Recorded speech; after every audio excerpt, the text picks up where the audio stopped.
I was a streamer famous for doing random unhinged stuff online, and now the richest woman in Bayford wanted me to seduce her son. Make my son fall for you. I'll give you 10 properties, houses, apartments, condos. For a second even I thought, okay, this is insane. Marianne Jensen looked at me like I was her last hope. Please, I'm out of options. Ever since he was little, I kept pretty girls around him. When he got older, I introduced him to every type of girl possible. But he's 30 now and has never dated anyone. Then she lowered her voice. I think something's wrong with him, like those billionaire guys in drama shorts. Maybe he only likes weird girls from the bad side of town. I just stared at her. Wow, appreciate that. Did I just meet a crazy person? I was about to say no when she shoved 10 property deeds and a photo across the table. Go seduce my son. If you pull it off, the 10 properties are yours. I looked at the deeds, then the photo, and instantly decided to help this desperate but incredible mother. Forget something being wrong with him. Even if he liked men, I'd still make him fall for me.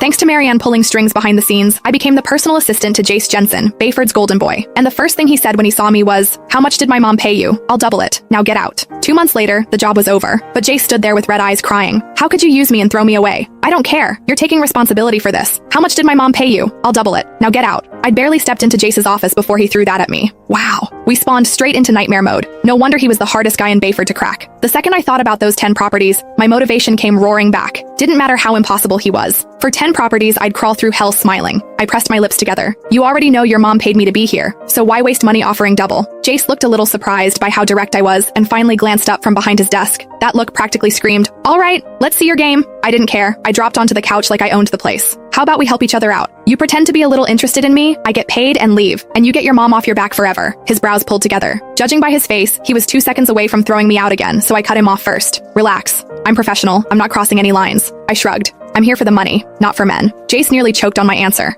After a long silence, he let out a cold laugh. Fine, do whatever you want, but remember what you said. Cross a line once, and you're gone. Wow, rich boys really did come with attitude problems. Got it. I stood, then corrected myself. Sorry, Mr. Jensen, I'll go learn the assistant stuff now? He didn't answer, just flicked his hand at me impatiently. Yeah, this guy's gonna be a pain. Still, whatever. He already agreed to play along. One way or another, I was getting those properties. As I walked out of the office, I touched my face and remembered what Marianne said. Maybe he liked girls who were a little weird, a little messed up. Fine, I could do weird. We were talking about 10 properties here. Pride wasn't worth that much. For real estate, my dignity could die peacefully. The secretary outside stood the second she saw me. Ms. Shea, thank you for your effort. I'll walk you out. Huh? I blinked at her. Why would I leave? I work here now. Oh, she froze for half a second before fixing her expression. Sorry, I'm Mr. Jensen's executive secretary, Lisa. I'll show you around and walk you through your duties. Lisa paused before adding, as Mr. Jensen's private assistant, you'll handle his day-to-day needs during work hours. He's very particular about details. He hates being interrupted, and he especially hates unnecessary social interaction. Unnecessary social interaction? I caught that part instantly. Lisa just gave me a knowing look.